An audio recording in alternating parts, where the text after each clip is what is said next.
Welcome in to today's edition of the PHNX Diamondbacks podcast, a special Saturday show here on the PHNX Diamondbacks podcast. We're working overtime this week, and here to work overtime with us is the one, the only Mr. Electric, Shawn Depaz, making his triumphant return to the podcast. Shawn, it's good to see you. We miss you around here. Good to see you too, Jesse. That music, I was going to say is music to my ears, but quite literally was music to my ears. It was just nice to hear the music again.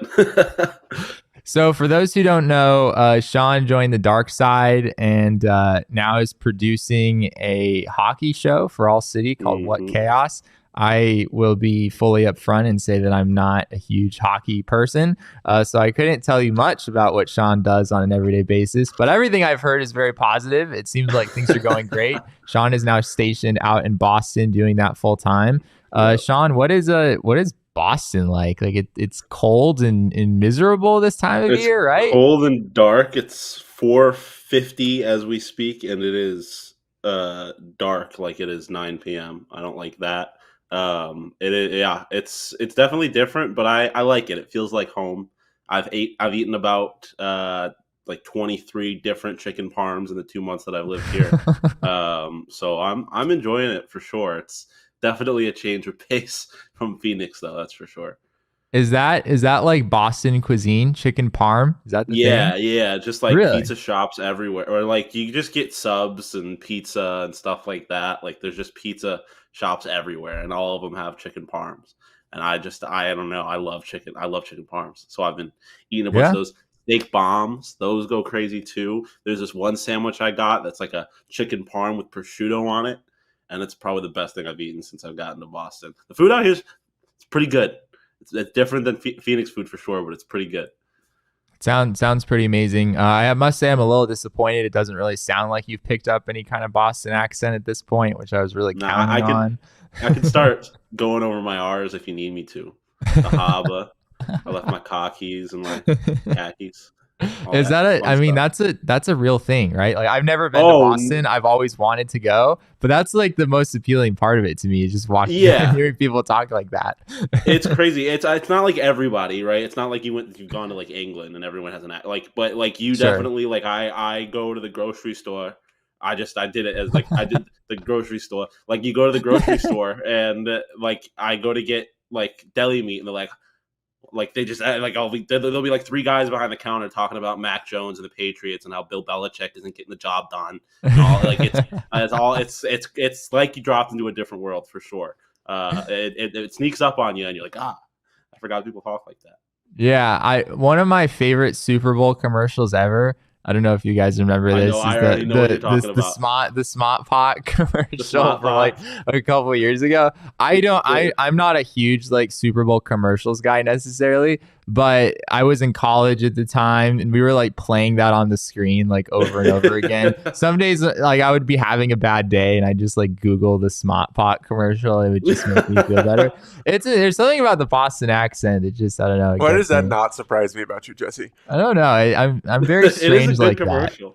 That. It was an amazing commercial with some pretty legendary actors and actresses, and Big Papi, which is also a fun surprise. Ben Affleck, John Krasinski, and I forget the woman's name that was in the actual car, but it's that's an all-time. No, people out here definitely talk like that, and like I said, it's not everybody, so it's like it's kind of rare enough that it surprises you every time you hear it. And also, like, let's be real, I think there's kind of a stereotype of what people in Boston look like, and then you see someone who doesn't fit that stereotype, and then they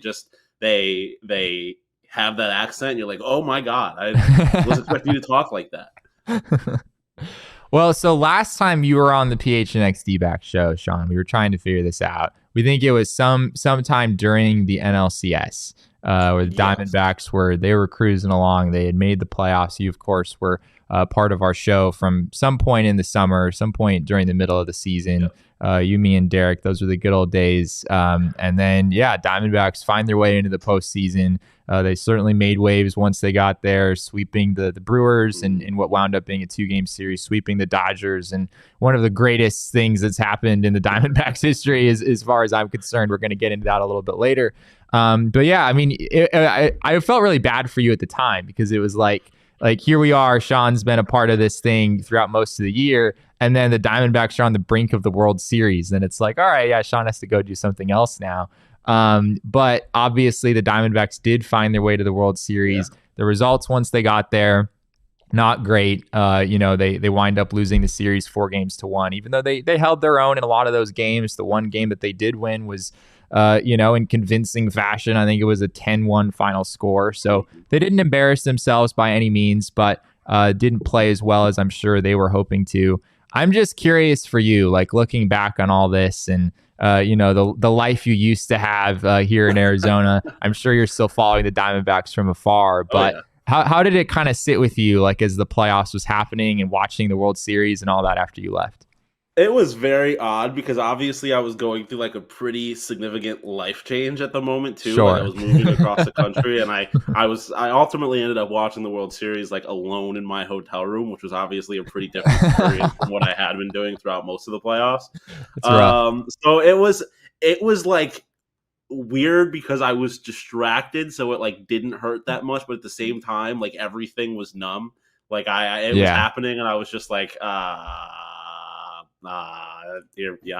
and it's over. Like it just kind of happened without much fanfare at the end, it felt like. And so I was just like, damn, that was fun. I really wish I was in Phoenix. Like it's obviously one of those things where you feel like if I hadn't left, maybe things would be different. Not like I had anything to do with it, obviously, but it just felt like I left, the energy changed, and it was over from that moment, even though obviously they won the NLCS after I left. But like it was just such a different experience. Like, and I know, we talk like PHNX making it more fun to be a fan and everything like that. But like when you're watching this whole season and everything going on as a part of the PHNX community, and then you get ripped out of it, like it has a very different vibe to watching the playoffs, watching the Diamondbacks. So it wasn't that fun. It wasn't as much fun as I had been having up until that point, but ultimately I was able to, kind of sit there and reflect on how awesome the ride was in the end. I mean, it sounds like you're just taking responsibility that, the reason it kind of fell apart was because Shawn Depaz left town. I don't know what other explanation to give, right? If that is how it has to be, I'll take it, because ultimately that means I was responsible for their success up to that point. And that's a feather in my hat for sure. Well, this is a really fun show that we have planned. I've been looking forward to doing this for a long time. We're going to, as the headline reads, we are going to try to look back on this 2023 Diamondback season and construct a list of the top 10 moments of the year. This was incredibly difficult. Me and Shawn kind of worked together to try to piece this together. It felt like the impossible task. Almost all of the top 10 moments are postseason moments. Like there were so many, big moments during the regular season as well, but a lot of those things didn't really make the cut. Because once you go to the World Series, you're telling me that Lourdes building a sandcastle was not a top 10 that moment? Was up there. That might be an honorable mention. But yeah, I mean, when you go as deep as you did in the postseason, obviously those are going to be the biggest moments that people are going to remember for a long time. But before we get into that, Shawn, I do want to ask you about this Diamondbacks offseason so far. Just kind of your perspective from afar on the moves that have been made. A pretty decent amount has been done so far, at least relative to some other teams that haven't really done much of anything. Like your Boston Red Sox are in an interesting situation. Alex Verdugo out, Tyler O'Neill in. I'm not sure I really understand what's going on over there. The vibe around the Boston Red Sox in Boston is not a very good one. It is very much that do something stick meme. Like at this point, you have people begging for literally anything other than trading one of the fan favorites to your mortal enemy.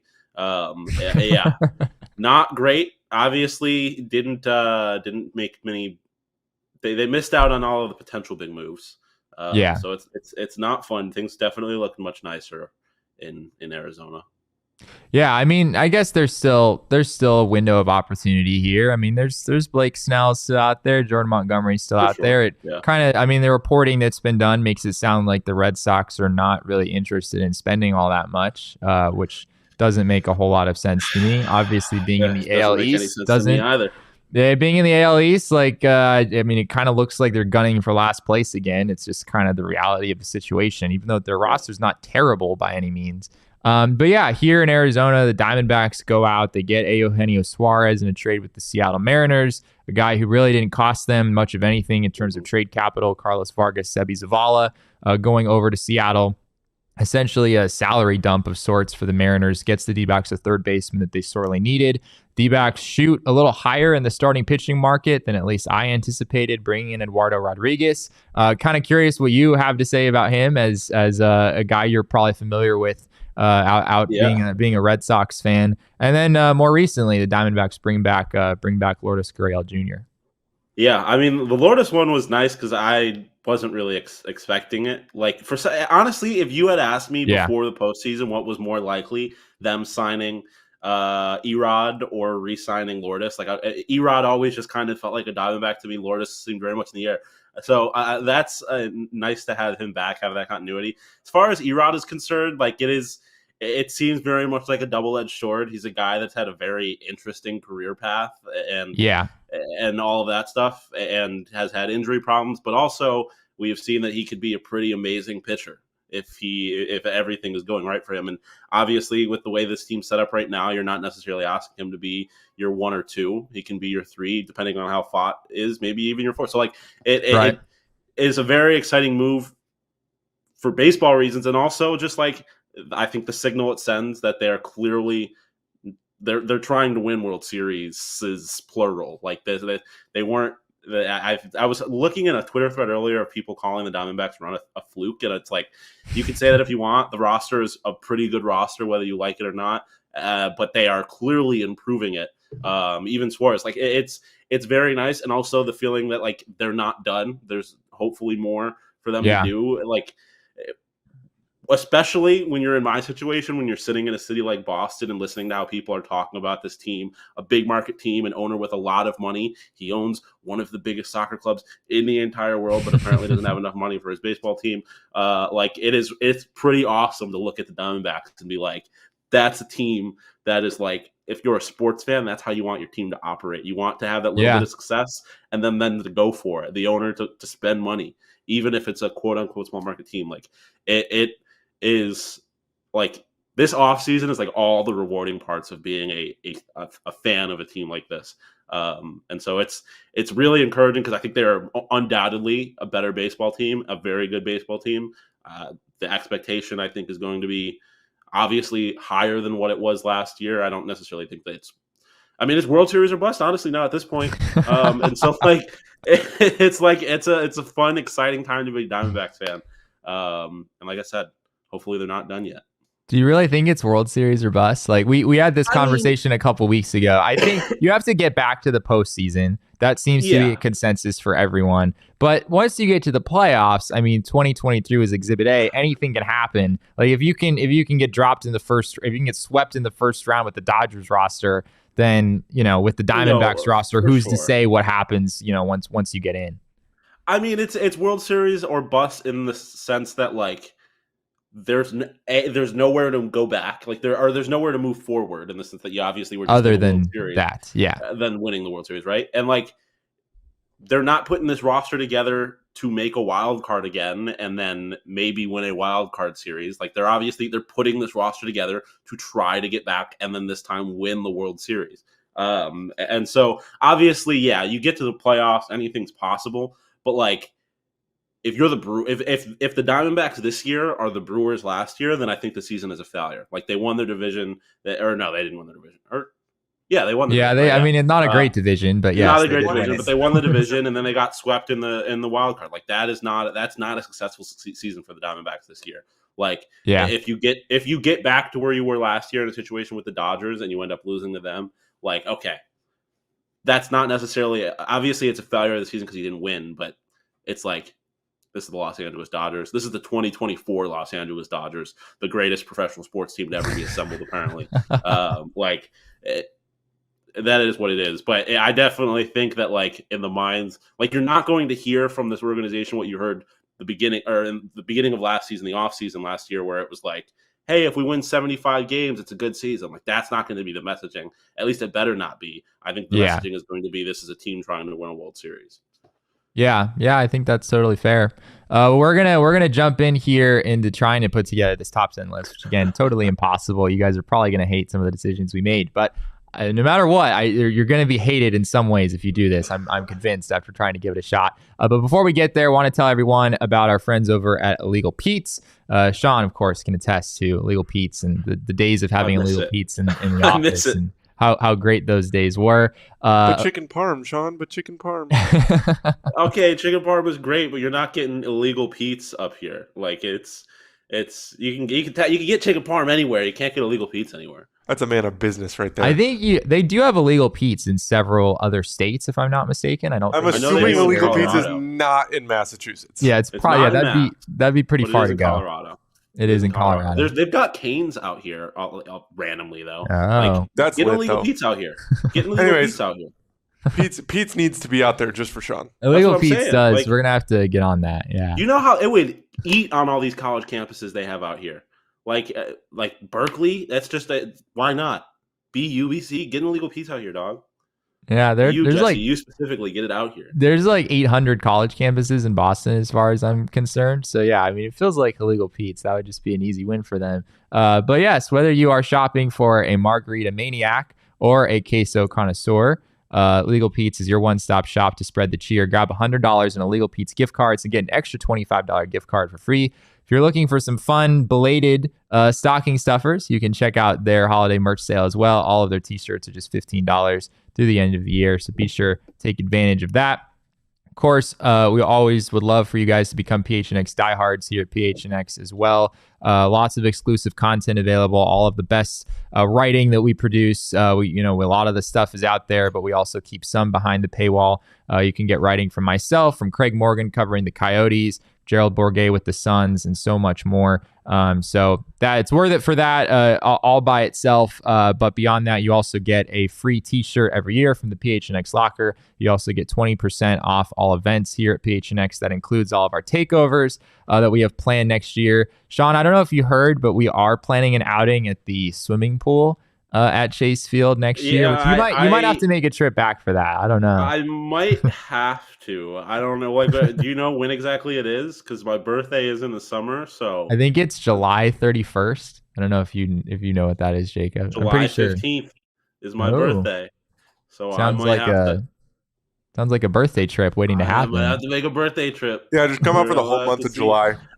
I'm expecting you, Jesse, to come out to Boston when the Diamondbacks are here. The D-backs are at Fenway Park. When is that? Do you know when that series is? End of August, I believe. I was talking to Damon about it the other day. Tickets to Red Sox games, surprisingly, not that expensive. I guess that's a function of where the team is at right now. Them being bad. I just figured a small stadium like that and it being the Boston Red Sox, like, it was always going to be expensive. Like Celtics games are. You can get day 2 against the Orioles, $14 tickets. Wow! Like on game time, on game time, of course. Of course. Like so you might have to come out, maybe enjoy it as a fan. A little Fenway Frank. I've never been to Fenway Park. I've certainly knocked some stadiums off over the course of this past season, but Fenway is a place I've never been and have always wanted to go. I haven't been to Wrigley or Dodger Stadium. Or haven't been to Dodger Stadium? That's I never got to Dodger Stadium. I know. Wow. Okay. But like, I've been to new Yankee Stadium. New Yankee Stadium sucks. Like Fenway Park. Dodger Stadium. I've heard, but Fenway Park is a magical place. Like it feels like you've gone back in time. It's unbelievable.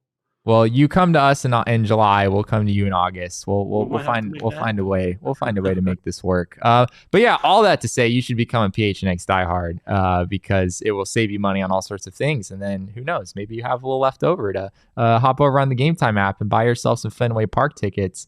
Take a little summer trip along with the PHNX crew.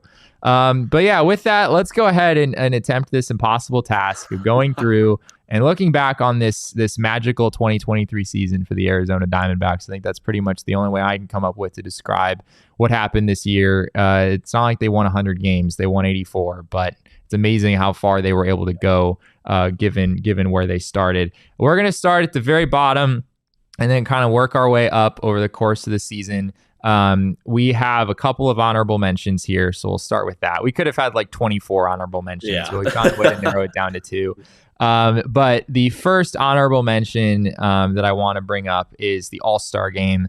The Diamondbacks had 4 representatives this year. It's been quite a while since they were represented so well in the All-Star game. And for me, Shawn, like all these guys kind of have cool stories in and of themselves. Yeah. Geraldo Perdomo, not a guy that I think a lot of people saw making an All-Star team, and the fact that he was able to do that at age 23. Corbin Carroll, obviously the homecoming narrative, that was like a big story the whole time. I was there and got to see him being flooded with reporters nonstop the entire time that he was in Seattle.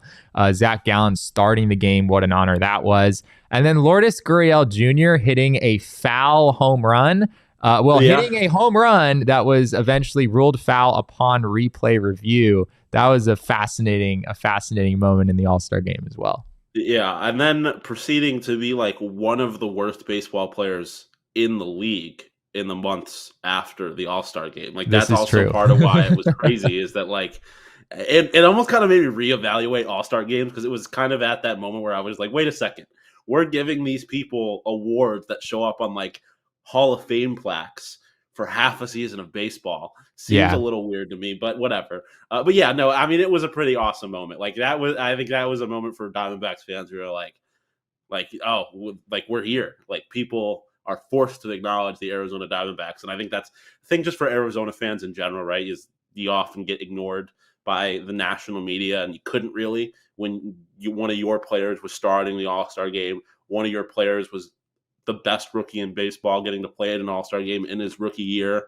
Yeah, starting too. He was a starting outfielder. Exactly. Yeah. And then Geraldo Perdomo, who I think his being there just kind of pissed other fans off because they're like, who the fuck is this kid? And that made me happy.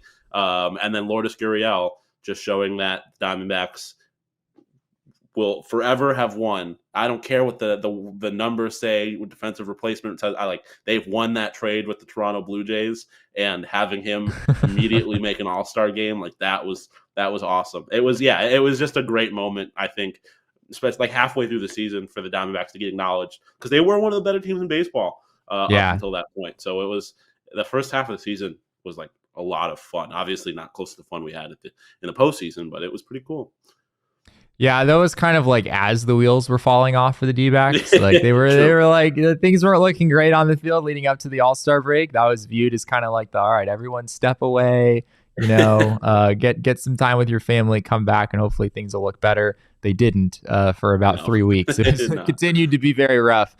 But yeah, unbelievable. Just those couple days in Seattle, getting to be there and cover it myself was one of my favorite things that I've ever done in my career here in this field. So tons of memories made there in Seattle for sure. Another honorable mention that I want to bring up is Corbin Carroll reaching 25 home runs and 50 stolen bases, becoming the first rookie in AL/NL history to accomplish that feat. Just, I mean, what can you really say about the rookie season that Corbin Carroll had? And for him to do it in this way, Shawn, in a pretty important game against the San Francisco Giants, stealing 2 bases in this game, he was at 24 homers and 48 stolen bases going into this game. He ended the game with 25 and 50. He got the 2 stolen bases, I think, in like the first few innings, and then in one of his later at bats in the game, he hits a solo home run for that 50th dinger. Of all the ways to do it, like of all the ways to make history like that, it was a pretty remarkable way of doing it. Yeah, and I mean, like you said when we started this, like the fact that this isn't in the top 10. Yeah, it's not incredible. In the top 10. like there is just so much. And I mean, even just having these conversations, there's so many other like little moments I can think of as being important moments, like trading for Paul Sewald at the deadline, Kevin Ginkel laughing like a maniac. Like there was just a lot of fun things that happened this year that could have ended up in this list if they hadn't gone to the World Series. But yeah, I mean, Corbin, I think this is just kind of a symbolic of him just being the best rookie in baseball, him being a one-of-a-kind generational talent. Like, it is him accomplishing what in and of itself is an amazing feat in such an amazing way, like you mentioned, with the 2 stolen bases and the home run in the same game. Like, it is just, I think, like I said, symbolic of the fact that Corbin is a pretty special person. Like, it's pretty special talent, and he's an Arizona Diamondback. So this whole season in general, like the rookie of the year was an Arizona Diamondback. It was awesome to watch Corbin Carroll. Yeah, that game was just like it just brought it all together. Like, yes, Corbin Carroll is awesome, and yes, of course, when he's one homer and 2 stolen bases away, of course he's going to get them all in the same game. I think on one of those stolen bases, Patrick Bailey threw the ball into center field. He wound up getting really an extra base there. So and still a very important game for the Diamondbacks. Obviously, this happened toward the end of the season. All of the games they were playing, especially against the Giants, who were still in the mix there for a while, all of that was really important. But all right, now we're going to get to the actual top 10. Those moments, I mean, those barely made the list. Those barely even moved the needle. Do not downplay those, Jesse. Those are some pretty incredible moments. Number 10, Shawn, at least what I have, we kind of worked together on this for the most part. Zach Gallen threw a complete game shutout against the Chicago Cubs at a time when he was not throwing the ball particularly well at all. Gallen was really struggling toward the end of the season. But he goes into Wrigley Field, a really, really important series for the Diamondbacks at the time. All of their games against the Cubs happened in September. And near the beginning of the month, the Cubs were so far ahead of the Diamondbacks, it didn't really look like reaching them or moving past them was a realistic goal. But the series that they had in Wrigley Field and then coming back to Arizona and kind of taking it to the Cubs once again, it was huge. And in that game, Jameson Taillon was outstanding. This was not a game the D-backs won like 14-1. This was Zach Gallen taking matters into his own hands and throwing the first 9-inning shutout of his career. Yeah, I mean, that was a moment where, like, you watched it and you, like, in the moment, you could have said that this was going to end up in the top 10 moments of the year. Like, and when you, all the context that you laid out, him not pitching well, him having a track record of not pitching well on the road at all that season. That's true. Obviously, going into Wrigley in a was that a nationally televised game too, if I remember correctly? Like, I feel like it might have been. I don't remember. There were a lot of eyes. There were more eyes than normal for sure. Very big game. Like all of the different layers of context that are around this game, and then for him to come in there and pitch a shutout, like it was in the moment. It was like, oh my god, we needed this, and they did it. It was there. I felt like, especially in the second half of the season, there were so many moments where you were looking for the Diamondbacks to do something and they wouldn't, and you needed something huge from them in this situation. And I don't think anyone was going into that expecting a performance like that from Zach Gallen, and for him to deliver like that was massive, obviously. Yeah, it was huge. This was on September 8th. So still a few weeks away from the end of the season. The D-backs were basically already playing playoff games at that point. Every game had so much importance. And the final score of this game was 1-0. So it was like, if ever a starting pitcher can win you a game, this was Zach Gallen winning the Diamondbacks a very pivotal game all by himself. One of the greatest moments of the season for sure. And just a lot of fun to watch. Like, you obviously don't see complete games all that often at this stage in the majors, and seeing Zach Gallen able to pull that off was really remarkable. All right, but that's still, we got 9 moments better than that, Shawn. That one's still borderline irrelevant in the grand scheme of things. Number 9.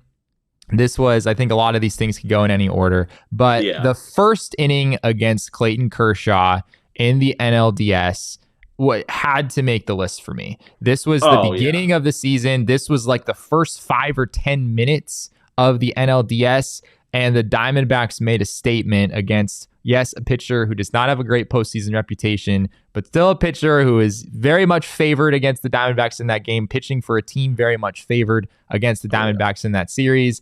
And they changed the narrative very quickly. Yeah, I mean, I don't think there's any Diamondbacks fan that told you they were going into that like not a little bit nervous was lying to you. It was the Los Angeles Dodgers, and this could have just as easily been a game where Clayton Kershaw changed the narrative, but it wasn't, and it happened so fast that I felt like you were just sitting there being like, oh my God, this is happening. Like it just kind of smacked you in the face, being like, oh, we're the Arizona Diamondbacks. We don't care who you are. We're coming. We're kicking ass. We're taking names, and like it was genuinely one of the more shocking moments of the season in all the right ways. Like it caught everyone off guard.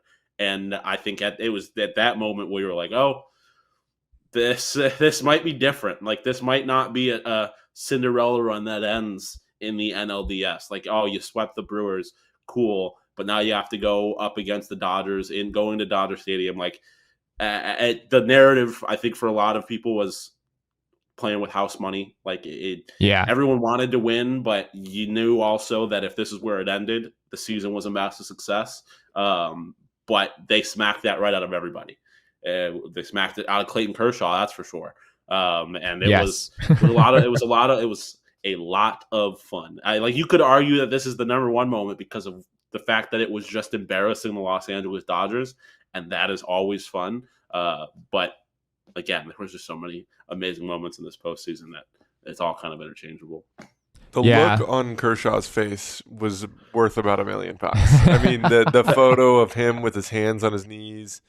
It's just and getting to text every Dodgers fan like and absolutely. Just being like, look at what you're doing. Look at what we're doing to you, and everyone's watching.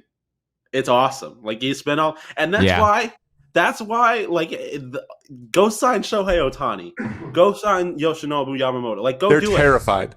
Go do it. You're scared. The Arizona Diamondbacks scared you into spending $1 billion on a DH and a guy who has never pitched in Major League Baseball. Like, and I tweeted it out. Like the Yoshi signing is, I think, what scared me the most because he's pretty good at baseball. But like, it's a lot of uncertainties. You spent $700 million on a guy who is not going to be able to pitch for at least a year, and another guy, like I said, who has never pitched in Major League Baseball, all because of what the Arizona Diamondbacks did to you in the NLDS. Like, it's pretty awesome. It's really fun to know, and they can win all you want. Go ahead, win now. You're never going to take back what the Diamondbacks did to you in Dodger Stadium.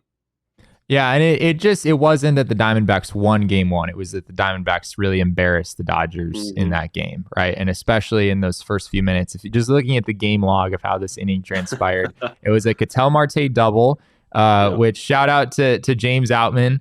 Clayton Kershaw wasn't the only one to blame. James Outman probably should have made this catch. Corbin Carroll singles him home. I think it was like a ground ball up the middle. Tommy Pham then singles first and second, nobody out, one run in. Christian Walker hits a RBI double that gets the Diamondbacks a couple of runs, and then Gabriel Moreno with one of the biggest bat flips in Diamondbacks history. His bat flips just seemed to escalate as the postseason went on.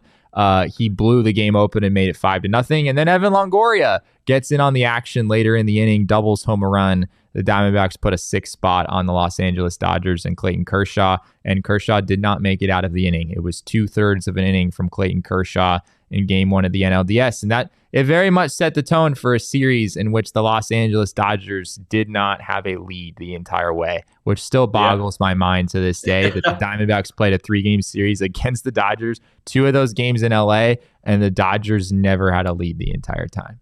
Yeah, and they started starting the season in LA, kind of getting, if I remember correctly, getting their ass kicked in game one. Like, that was a very odd series, if I remember correctly, where they split the series, but the 2 games that they won were super close, and the 2 games they lost, they got their ass kicked. So it was correct. Numbers were really on it. Like, so to come kind of full circle and be like, fuck you, we're gonna embarrass you. Like, it was It was really cool. And you mentioning Evan Longoria like made me just think of another honorable mention, like him in game 1 of the NL or of the wild card against the Brewers, just turning back the clock and just being like rookie of the year, Evan Longoria, defensively too. Like that was just crazy. And I that's another thing about this ranking. Like I feel like it's just going to remind you of all these other things that happened, like little things that happened in the games too. Just like Gabby's bat flips, like that alone. Gabby being Gabby is a moment in and of itself. Like the arrival of Gabriel Moreno. Sure. But there's just, it was so fun. It was so much fun. Well, the postseason wasn't just the arrival of Gabriel Moreno. It was also the arrival of Diamondbacks manager Torey Lovullo as one of the more iconic speech artists, clubhouse speech artists in Arizona sports history. This, of course, was not something that happened on the field. We kind of went back and forth on where exactly this should go, but it did feel just how iconic some of the words that he spoke here have become, how much of a rallying cry some of this became throughout the Diamondbacks postseason run. This speech, which we're about to play once again from Torey Lovullo, is number 8 on our list. Are you fucking kidding me? Listen, this is part of the journey. We're not there yet. Let's enjoy it. Let's embrace it. Let's fucking party. And a connected team is a fucking dangerous team. We are fucking dangerous. Let's fucking party.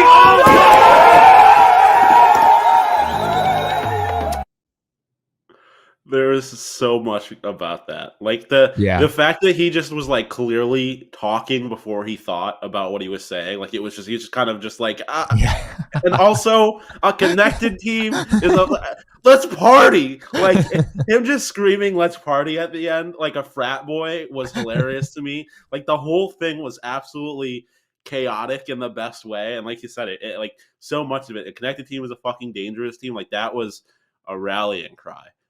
It was awesome. I think that moment was another moment where it was just emblematic of a lot of what you saw this season, which was just Torey really being like an emotional leader for this team and just kind of being one of the guys in a way not a lot of managers can be. And it was clearly why this team was so much more successful than they probably should have been, I guess. Sure. Because of Torey and who he was and the emotion he provided this team. And so just to see that like that in that moment when the emotions of all the fans were running so high too, it was a spark. And I think it just kind of launched what was the Diamondbacks playoff run into like a whole other stratosphere. Yeah, it is funny. Like he does kind of pause there. You can tell. I mean, this is a poor Torey Lovullo. Like what has this guy been through? Like over the last couple games, they were back to back. This is after the wild card series, I should say. Diamondbacks win both of these games in comeback fashion against the Brewers. You know that Torey's mind, what had happened to Gabriel Moreno in game 2. His status was still a little uncertain. The Diamondbacks had to turn to Jose Herrera. Torey Lovullo had been through it. Over the course of the last 24, 48 hours. And then he has to like get up there and give this speech. And you could tell there's a moment where it's like, what am I saying next? And then the words that came out of his mouth, wound up being a rallying cry for the team and also wound up on a t-shirt that you can get over at the PHNX locker, which shout out to that. You should all hit that up if you haven't already. When I sent the list to you originally, like my first thought, you had one criticism, which was that Brandon Pfaadt's postseason experience or postseason performance had to be in there somehow. We have that at number 7. That was a very wise suggestion on your part. Brandon Pfaadt was very good throughout the entire postseason run. We talked on the show a couple weeks ago about his ascension and kind of what it means for the Diamondbacks moving forward. I don't think we have it today, Shawn, but you would probably love it. We made like a postseason version of Pfaadt's Baseball Savant page. And his chase and whiff rates were both like near the 100th percentile. If you just look at the postseason, he was just getting all kinds of swing and miss in a way that we had never seen from him, or like in a way that we didn't see from Josh Hader during the regular season. Like he was that good at generating swing and miss in the playoffs. And there were a number of good moments for him, but I settled on his performance in game 3 of the NLCS with the Diamondbacks down 2-0 in that series. It was a rough go in Philadelphia. D-backs lose game 1, they lose game 2 in even more dramatic fashion. Brandon Pfaadt goes out there and delivers not just an outstanding performance, but 5 2/3 innings with no runs, 9 strikeouts in that game. Probably the best game that Brandon Pfaadt has ever pitched in his life, and it really could not have come at a better time. Yeah, I mean, not just one of the best games he's pitched, it's one of the best games a rookie has ever pitched in the postseason. Full stop. I believe he was the first rookie to ever pitch, had to have 9+ strikeouts in a playoff game. Like it was an incredible performance. And again, this is one of those moments where on its face, it's amazing. But when you add the context of like the whole narrative going in late into the regular season was like, okay, you got Merrill, you got Gallen, and even that part. And then what? The Gallen was kind of a question mark. And then it was, and then it was. And there was times where we were talking about, is Zach Davies the best option at number 3? And he didn't even make it through the entire regular season on the roster. Like it was a massive, massive question mark. And then again, like you said, losing the first 2 in Philadelphia, knowing that not now do you not just have to win these games, but you also are going to, if you want to accomplish what you want to accomplish, you're going to have to go back to Philadelphia and try and win games there after what had happened in the first 2 games. Like there was obviously their backs were against the wall, and Brandon Pfaadt showed up in the biggest way possible. And I don't think you could have expected it. And obviously, there's lots of players, like we talked about Clayton Kershaw, who, it doesn't matter, arguably the greatest pitcher of all time, can't do it in the postseason. But Brandon Pfaadt did not shrink in the moment. In fact, he showed up in the biggest way possible.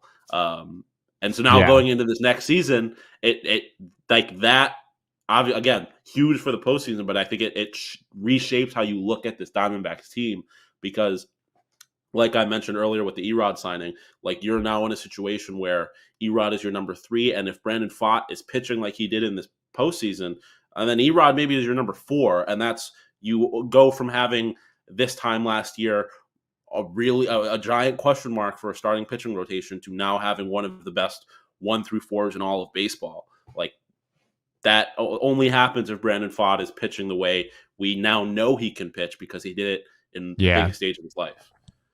My favorite part of this game for Brandon Pfaadt was that Torey Lovullo, after the fact, said that he was booing himself when he went out to remove Brandon Pfaadt. Yeah. Brandon Pfaadt managed to go 5 2/3 innings while also not facing anyone for the 3rd time, which is very difficult to do. 5 2/3 innings means you're getting 17 outs. And 2 times through the lineup is 18 hitters. So Brandon Pfaadt went out and retired 17 out of 18 hitters and was still removed from the game, not given the opportunity for the lineup to turn over. This was a close game, and it was a game the Diamondbacks absolutely needed to win. You can sort of understand why they did this, but for Brandon Pfaadt under those constraints to deliver 5 2/3 and pitch the way he did and really put the Diamondbacks on his back was really remarkable. Yeah, and it was big, like you mentioned, for Torey. Like Torey could have kind of fucked everything up there. Like he had a guy who was rolling, and I think on a number of occasions during the postseason showed that he did what was probably not going to be on its face the popular decision, but ultimately ended up being the right one. And I think this game being kind of just a symbol for all of Brandon Pfaadt's postseason performance. Like I think it's the same for Torey, in that obviously he didn't have much of a choice but to turn the ball over to Brandon Pfaadt in that situation, but no one would have questioned him if he let Brandon Pfaadt continue pitching, but he didn't, and he would have taken the full force of the right decision. Yeah, had he made the decision to let him keep pitching, and had he given up runs, the people are going to do the same thing. They're going to say, "Hey, like Torey left him in too long." Yeah, right. Yeah. I mean, and who knows? Yeah. Yeah, 100%. I do have the page. We do have the Baseball Savant page, Shawn. This took, by the way, entirely too much work to put together. I had to manually find each of these numbers and then cross-reference, find a player to cross-reference with to figure out exactly what percentile they would be in. This took a little bit of work, but yes, as you can see here, there's some. It's not all red. Maybe people would have expected more red. The barrel percentage is a little concerning. Yeah, the barrel percentage is not great. Barrel rate in this small of a sample size doesn't mean a whole lot, but yeah, the chase and the whiff is really what stands out here. A strikeout rate that was really, really good. A walk rate that was still very good. He wasn't just pitching around guys. He was going after them, and he showed that his stuff can really play at the highest level. Yeah, I mean that's beautiful to look at. All those. I mean, barrel number aside, like those big bright red numbers. That's a symbol of a pretty good pitcher. And again, like I said, if he's pitching like this in the regular season, then the Diamondbacks rotation, assuming the other guys are doing their job, has suddenly become one of the best in all of baseball. And that's not something you would have ever expected, like I said, this time last year. Yeah, we'll see what it looks like, but yeah, I mean, Brandon Pfaadt, clearly one of the biggest X factors for the team. A lot of reasons to be optimistic about him going into 2024. We also want to do. We'll get to number 6. We'll take a break and do the top 5, but we have one more before we do that. Number 6 on the list is Ketel Marte's walk-off RBI single against Craig Kimbrell, which is in the same game. This game 3 of the NLCS. It was a must-win game for the Diamondbacks. You can't go down 3-0. Brandon Pfaadt set the table with his pitching performance, and then Ketel Marte delivers what I believe was the first walk-off in Diamondbacks postseason history since Luis Gonzalez did a certain thing back in 2001. One of the most memorable moments at the ballpark this season. And it was also beautiful because I guess this could be a top 10 moment. It could be like just getting to drink the tears of Phillies fans and breaking Phillies fans. Like, yes, the death of Craig Kimbrell in that series ruined Phillies fans. It was a big narrative. They did not know how to handle it, and it made them question everything. And it was really beautiful. Like for them, I think it was important for them to win in such a bit like emotional way like this because, like I mentioned, what they were going up against, their back against the wall, like for them to have like that spark. And obviously I think fans naturally, I mean, it's the team tweeted it out at the time, like this being their first walk-off since the big one. I think it was like another one of those moments for Diamondbacks fans that was just like, this team is not gonna, like, they're not dead till they're dead. Like they lost the first 2, but like, hey, this team people have been counting this team out all year. Like it's not over yet. And so it was, I think when you couple it with the Pfaadt outing, like it was the game that the team needed to have in that moment. And so it was another moment that was just a lot of fun. And it wasn't Craig Kimbrell's only slip up in the NLCS. So we're gonna get to that here in a moment in our top 5 list. But before we do that, I want to take a quick break, tell everyone about Desert Financial. Desert Financial for more than 84 years has been Arizona's largest, most trusted local credit union, dedicated to creating exceptional experiences by giving back to the community and providing financial solutions that makes lives better. Look to Desert Financial for checking and savings accounts, mortgages, which is something that Derek took advantage of way back in the day, loans, credit cards, investment options, and more. They've got you covered on all those different fronts. Join a credit union that is committed to giving back to the community and sharing success with its members. When you open a free checking account online, get $200 in bonuses. You can get started by visiting desertfinancial.com/200. Shawn, it's just $200 free dollars. I mean, what are we doing here? Use that, put that towards the free agency pool, sign another bat. Yeah, there you go. And $200 at JD Martinez, like that'll help, right? Be the difference. I mean, if you're JD Martinez, why not take $200 extra and not have to play for the Los Angeles Angels? Makes no sense to me. If I'm JD Martinez, and if JD Martinez signs with the Los Angeles Angels, I'm already not wanting to watch baseball this year because of Los Angeles Dodgers. That would be another, like, what? I feel so bad for Angels fans, man. That's a whole other story. Yeah, it's for as bad as being a Red Sox fan might be right now.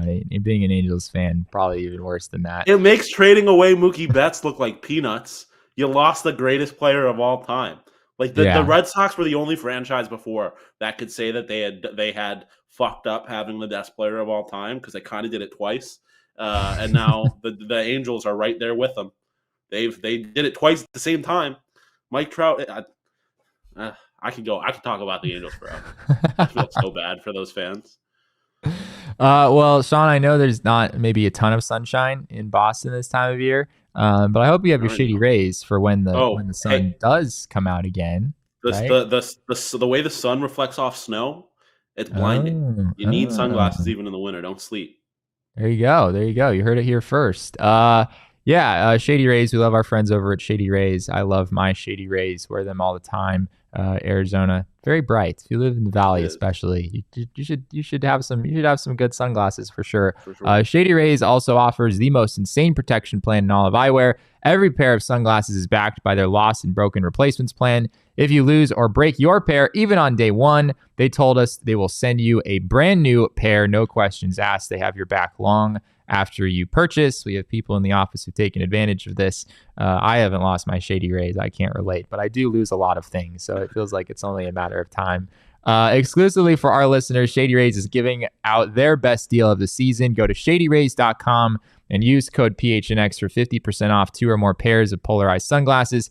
Try for yourself the shades rated 5 stars by over 250,000 people. And with that, we move into the top 5, Sean. Now it's getting real. Number 5, we're going back to the NLDS against the Los Angeles Dodgers for one of the rowdiest moments that I've ever witnessed at Chase Field, at least in my life. Not 1, not 2, not 3, but 4 home runs. 5, kind of like 4.5. Yeah, 4.5. We'll get into that against all against Lance Lynn, of course. His issues with the gopher ball, well documented during the regular season. But yeah, I mean, even up 2-0 against the Dodgers, this happened in that game 3. Everyone still knew that the Dodgers had the ability to come back. They obviously were an extremely talented roster. You figured that Mookie Betts and Freddie Freeman were going to figure things out at some point. If you were the D-backs, you wanted to just not give the Dodgers a chance to come back in that series. And the D-backs in game 3, just dramatic fashion, the way that they did it. There wasn't a ton of offense in this game for them. But in one of those early, I want to say it was the 3rd inning of this game, just taking it to Lance Lynn. I believe it was Geraldo Perdomo who started it. Gabby Moreno, of course, he had sort of the most iconic part of this, hitting a foul home run. And then, having that ruled foul, and then on the very next pitch, hitting an actual home run. Joe Mantiply later in the postseason said that was one of the coolest things he's ever seen on a baseball field. I know a lot of people feel that way about that Gabby Moreno moment.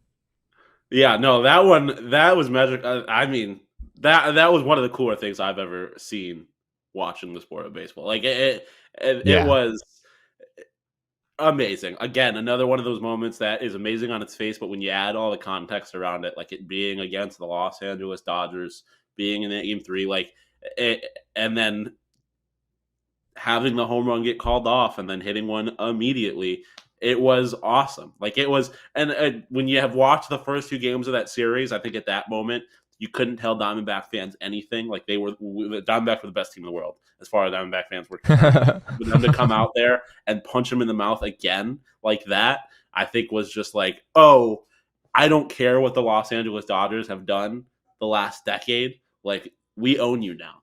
It doesn't matter. Like, you are property of the Arizona Diamondbacks. We own you. We own Clayton Kershaw. We own Lance Lynn. Like, this is the greatest team to ever exist. The Dodgers are a joke. I think it was chicken soup for the Diamondback fans' soul. They needed it. They needed that series. They needed those games. And for it to kind of end like this, 4 straight home runs, or 4 home runs in an inning, like, it was unreal. Yeah, 4 home runs and not quite 4 straight home runs. It was Perdomo. Ketel Marte hit the next one, and then it was Gabriel Moreno doing his thing, and then Christian Walker capped it off with the 4th homer of the inning.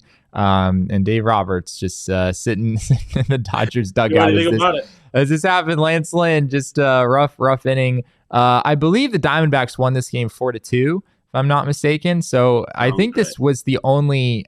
I want to say this was the only offense they had in the entire game, and there's not really a more dramatic way to score 4 runs than to hit 4 solo home runs in the same inning. So yeah, Chase Field was incredibly loud. It was really a remarkable thing to witness in person, and a moment that Diamondbacks fans will cherish for many years to come, no doubt.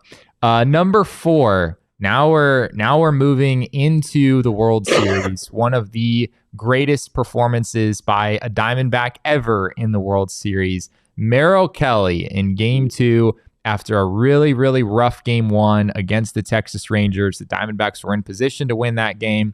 They wind up, the game is tied on a Corey Seager home run. They lose in extra innings on a home run by Adolis Garcia. Feeling maybe a little bit down heading into game two, and Merrill Kelly delivered for the Diamondbacks one of the most impressive World Series starts you'll ever see. 7 innings, only 1 run allowed, and no walks, 9 strikeouts in this game. Looking back at the highlights for this, it's interesting to me how many of the strikeouts were like just painted like 4-seamers and 2-seamers that were just like right on the edge. He was really toying with Rangers hitters throughout this game. And as we saw, I mean, the Rangers, a really, really impressive offense. Doing it the way that the Merrill Kelly did was very impressive. Yeah, I mean, he was the mainstay for a reason. Like he was the guy. We're going into the postseason with the way that Gallen was pitching. You were like, okay, we might only have one guy, and it's Merrill Kelly. And obviously, Zach Gallen had his moments, whatever. But like, this was a moment, and obviously we know how it ends. It ultimately didn't matter. It was the only game they won. But like in the moment, it was very much like, all right, we've kind of seen how these other series have gone. Like, this is the time for someone to step up. And Merrill did. And I think it was, again, another moment where Diamondbacks fans were like, oh, like now we need to win the World Series. Like, it's like, we've shown that we can beat this team. We've shown that, like, whatever, like, let's go win a ring now. And again, obviously didn't happen, but it was a very crucial moment. And again, just on its face, an unbelievable pitching performance on the biggest stage in baseball. Yeah, and it was a really, I mean, I know the final score, the Diamondbacks wound up winning this game by a lot. But a lot of those runs were scored in the last few innings. This was really like Jordan Montgomery and Merrill Kelly kind of going toe-to-toe in a very competitive game up until the 6th or 7th inning. Then the Diamondbacks kind of broke away. So Merrill Kelly wasn't pitching garbage innings. Like, these were high-intensity innings the entire way through that he was in the game. And he delivered in a huge way for the Diamondbacks. You said the only game that they wound up winning in the World Series, but they did win it in convincing fashion. Merrill Kelly, I think, got a lot of the flowers that he deserves, but does not often get, pitching on that stage and doing that well. Just really cool for him personally to have that opportunity. Number 3, going back to Philadelphia Phillies, former closer Craig Kimbrell, who had a bit of a rough moment in the 8th inning of Game 4 of the NLCS. The Diamondbacks found a way to win that Game 3, as we said earlier. Brandon Pfaadt, Ketel Marte playing big roles there. They get the series to 2-1, and then they were not in position at all to win Game 4 of the NLCS. This was the bullpen game, the game that did not go well for them at all in the World Series, but they found a way to win this one. And a huge part of it was that when they were down 5-3, Alec Thomas, who did not start this game, comes in off the bench and delivers the biggest hit of his life, a 2-run home run that tied the game and eventually put the Diamondbacks in position to tie the NLCS at 2 games apiece. And of course, that eventually led to them, being able to make the World Series in the first place. Yeah, and I think one of the things that I talked about a lot going into the playoffs is that, like, when teams win World Series or when they do stuff in the playoffs, like, it almost feels like it's never stars that win MVPs. Obviously, Ketel ended up winning the NL postseason MVP, but like it's always like your Steven Pierces who show up randomly. You're and obviously talking from a Red Sox, your Jackie Bradley Jr. It's like random guys like that. And Alec, if I remember correctly, had not been like in his few opportunities before that, had not really done anything and not been very good. And another moment where they needed someone to do something, and Alec Thomas just goes and hits the biggest home run of his professional baseball career, probably his entire baseball career. Like it was, and I don't know, that was weird because it also kind of felt like it was always going to happen. Like it just felt like Alec had those moments throughout the season where even if he wasn't playing well, he was all of a sudden going to just get a hold of one, and it was going to look like the sexiest home run of all time. And Alec is awesome. He's obviously really important for what he does defensively, but like he's also shown at moments that he can be a pretty big offensive player when the team needs them most. And this was the most textbook example of that. Yeah, the backstory here is really interesting too. Alec Thomas is in the on-deck circle, and there was actually a world in which Alec Thomas would have been pulled back, and the Diamondbacks would have used Jordan Lawler to come in and lay down a bunt. And that was sort of contingent on what Evan Longoria, who was at the plate, did in his at-bat. He ultimately lined out, and so Torey Lovullo sticks with Alec Thomas. I think there was even a world in which Alec Thomas would have laid down a bunt. That's something I heard at one point. But yeah, I think it's safe to say you're glad that nobody bunted in this situation. This wound up being a pretty big hit for the Diamondbacks. One of the most memorable moments at Chase Field, of course, with some of the others that we mentioned, something that people are going to remember for a very, very long time. Moving on, number 2 here, Sean. This one is not necessary. I mean, I guess it's sort of a specific moment, but we just had to have near the top of the list the word sweep next to the Los Angeles Dodgers. It simply would not have felt right to not recognize that specific accomplishment, the outcome of that series, as being one of the greatest moments this season for the Diamondbacks. Being able to do it again, not just winning the series, not just beating a team that has sort of owned the Diamondbacks for a number of seasons, frankly, but doing it in the dramatic fashion that they did. That's number 2. Yeah, I mean, if you want a specific moment here, I think it's the party in the pool. I mean, I think this is another moment where it obviously meant a lot, but for fans, it meant a whole other thing. Like, I think that is the one thing that has haunted this franchise, like almost more than anything, is the Dodgers celebrating in the pool at Chase Field. And then so to be able to embarrass them on a stage like this and sweep them and then go get the party in your pool while they're still in the building, like that, I think, again, for fans was huge. It's something they needed to see. They needed to see them embarrass the Dodgers and get the chance to celebrate in their own pool. And so, yeah, I mean, we know what it is. We hate the Los Angeles Dodgers in Arizona. That's just kind of how this works. They're mortal enemy number 1. It just is what it is. And there's no team you would rather embarrass the way that the Diamondbacks embarrass the Dodgers than the Dodgers. And so, yeah, this had to be near the top of the list because, I mean, there's obviously only other one thing that's going to go above it, but embarrassing the Dodgers is going to be like the sweetest moment of the postseason for a lot of people. Yeah, there's just something about the fact that it was the Dodgers just adds so much significance to this, obviously. Last time the Diamondbacks and Dodgers played in the NLDS, it happened 6 years ago, and it did not go very well for the Diamondbacks.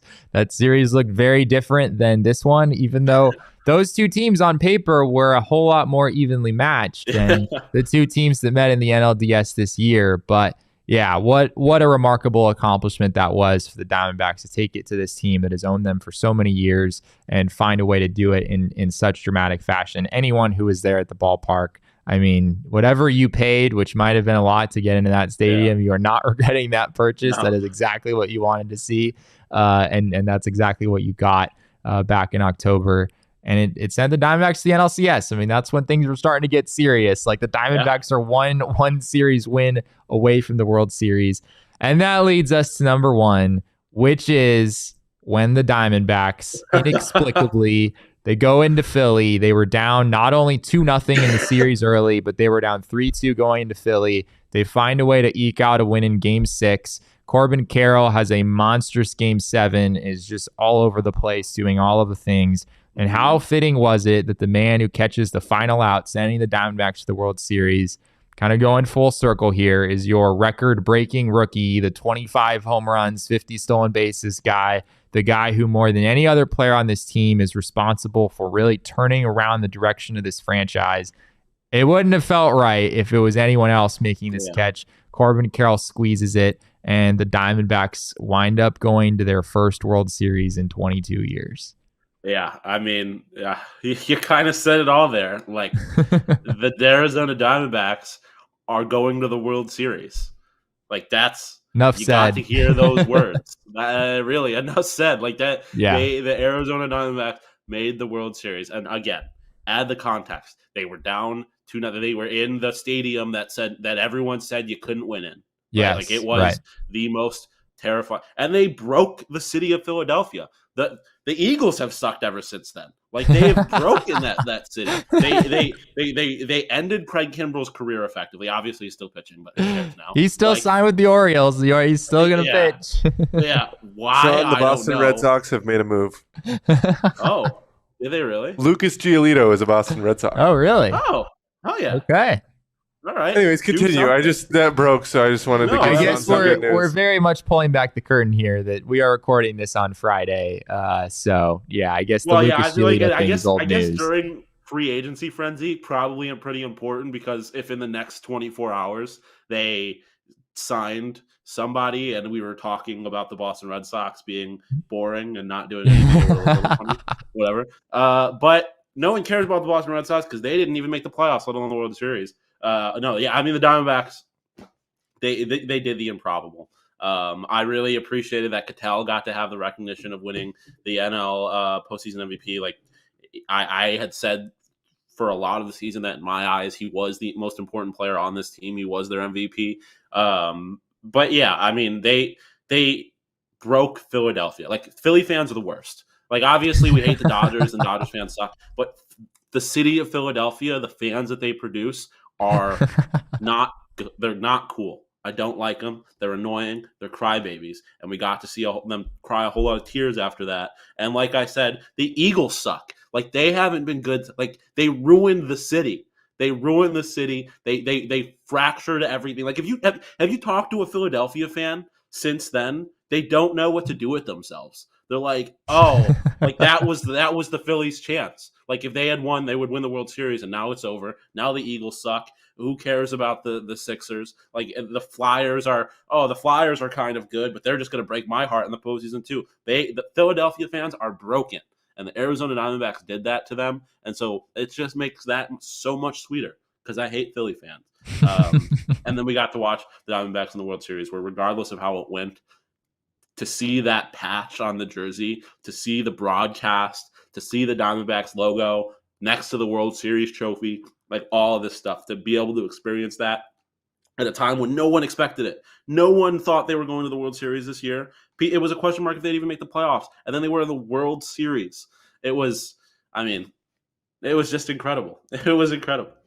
Yeah, and that Game 7 was I was there. I could feel the nervous energy at the bank from the first pitch of that game. The Diamondbacks scored early. The Phillies bounced back and took the lead, and seemed like that park was about to go crazy. The Phillies had a chance to break things open early. Brandon Pfaadt wasn't quite as good in Game 7 as he was in Game 3, but he still managed to work out of some tough situations and put the D-backs in good position to win that game. If I had to pick one moment beyond just the Corbin Carroll catch that sealed the deal and sent the D-backs to the World Series, there was a moment after it happened, in the aftermath during the celebration, where Alec Thomas had like an NL pennant flag, or maybe it was just a diamond. It might have been a flag with a Diamondbacks logo on it. And he just like plants it like right around the infield dirt at Citizens Bank Park, basically declaring the bank, as you said earlier, the ballpark where no visiting team dares come in and win the greatest home field advantage in all of professional sports, or at least in baseball. And Alec Thomas plants this flag and he declares Citizens Bank Park as being the park. I mean, for those 2 days it was, right? I mean, who's to say what's going to happen the next time the Diamondbacks step in that ballpark? I don't think they're going to be received very well. But to see that happen, that was that kind of put an exclamation point on everything else. No, and it is nice to be hated. Like, it is nice to take up real estate because I mentioned it, people. Whether Arizona fans like hearing it or not, the reality is that Arizona teams, their fan bases, what they're doing often does not register to most people on a national basis, especially on the East Coast. People on the East Coast don't care about what's going on in Arizona, but you made them care. They made them have to recognize the Arizona Diamondbacks. And now every time Phillies fans see what happened in that series, when they see the Diamondbacks logo, they have to think there's a real memory associated with it, and there's hatred. The Diamondbacks ruin the days of Phillies fans, and it is beautiful having that kind of power. I'm a very spiteful, hateful person, if you can't tell. And so I love the energy that moment created. Well, speaking of making memories, Shawn, some burros. Where else would you possibly want to go to do that if you're in the mood for some good food? And they have a drive-through, which is also at least a lot of the locations do. The ones that I've been to do. Some burros is family owned and operated. Was voted Arizona's most loved Mexican restaurant. We love the food over there. Derek was raving about some like breakfast thing that he had the other day, and he wouldn't stop talking about it. They have some new locations around the valley as well. Check out their newest locations in Goodyear, Peoria, and I-17 and Jomax, or visit someburros.com to find one near you. Let Someburros cater all your holiday fiestas, big or small. Order online or find one near you by visiting someburros.com. Seasons eatings with Someburros. Well, Shawn, this is the last PHNX D-backs podcast of 2023. I feel like we could go on for forever just thinking back to all the things that happened this season. We're at an hour and 10 minutes, so I guess Jacob behind the Mac doesn't want to sit here for until New Year's. So we'll go ahead and wrap this up. I'm also 40 minutes late to a meeting. That's fair. So you want us to go longer, you're saying? Yeah. Right. Yeah. That gives us all sorts of reasons. Just keep going on. But yeah, thanks again, Shawn, for hopping on here. It was a lot of fun having you come back on and just sort of put a bow on what was really an amazing. I can't say enough about the 2023 season that the Diamondbacks had. Hopefully we did some justice to some of the top moments in here, but again, many conversations could be had and will continue to be had about this baseball team for years and years to come. But in the meantime, be sure to give us a follow on Twitter. You can find me at Jesse and Friedman. Shawn, you like at Shawn_Depaz or something? Still at Shawn_Depaz. Okay. Yeah. All right. I'm out of practice. I forgot what it was. I thought I forgot what it was. I guess I didn't. Jacob behind the Mac, who we're making late to meetings today. He is at Jacob_Franklin4. You can tell him how much you appreciate him. But of course, you should also follow us at our beat account on Twitter at PHNX_Dbacks. And all roads lead to at PHNX_sports. That's on Twitter, Instagram, and Facebook. Well, thank you all so much for joining us here today in this special Saturday edition of the PHNX D-Backs Show. Happy New Year. This is the last time we'll see you until January 1st of 2024. We look forward to seeing you on Monday as always. But again, remember kids, baseball is fun, but it's so much more fun when your baseball team goes to the World Series. We all silly like the mayor.